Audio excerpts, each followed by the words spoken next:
సమ్మిళిత వృద్ధి సాధనకు ప్రజారోగ్యము ఎంతవరకు దోహదపడుతుంది అని మనం తెలుసుకోవచ్చు.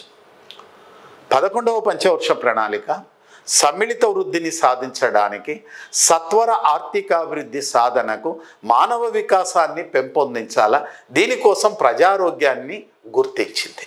ప్రజారోగ్యంలో 5 లక్ష్యాలను నిర్ణయించింది. వీటిలో భాగంగా శిశు మరణాల రేటును, ప్రసవ మరణాల రేటును తగ్గించాలా. శిశు మరణాల రేటు, ప్రసవ మరణాల రేటును తగ్గించాలంటే పెద్ద ఎత్తున పౌష్టికాహారాన్ని అందించాలా.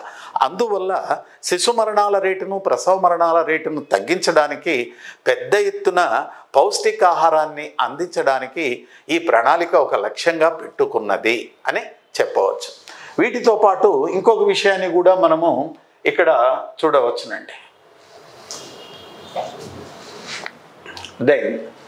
సంతాన సాఫల్యత, దీన్నే సంతాన సాఫల్యత నిష్పత్తి అంటాం. 18 నుంచి 49 సంవత్సరాల వయసు లోపల ఉన్నటువంటి మహిళలు సగటున ఒక మహిళ ఎంతమందికి జన్మ ఇస్తున్నదో గుర్తిప్పేదాన్ని సంతాన సాఫల్యత అని, నిష్పత్తి అని అంటారు.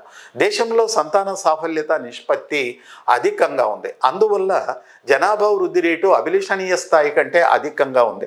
అందువల్ల ఈ పంచవర్ష ప్రణాళికలో సంతాన సాఫల్యత నిష్పత్తిని 2.1% తగ్గించాలని లక్ష్యంగా పెట్టుకున్నారండి.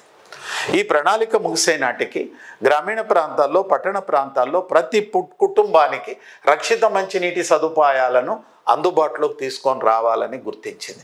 వీటితో పాటు ఈ ప్రణాళిక ప్రారంభం నాడు ఎంతమంది 0 నుంచి 3 సంవత్సరాల వయసు లోపల ఉన్నటువంటి బాలబాలికల్లో పౌష్టికాహార లోపంతో బాధపడుతున్నటువంటి వారి శాతాన్ని 50% తగ్గించాలని ఈ ప్రణాళిక లక్ష్యంగా పెట్టుకున్నది.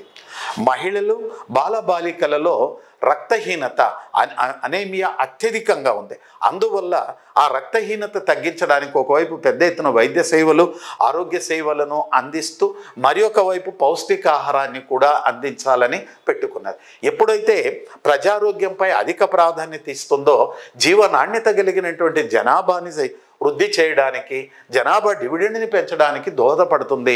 తద్వారా ఆర్థికాభివృద్ధి సాధించడానికి వీలవుతుంది, సమ్మిళిత వృద్ధిని సాధించడానికి వీలవుతుందని చెప్పేసి ఈ ప్రణాళిక గుర్తించింది.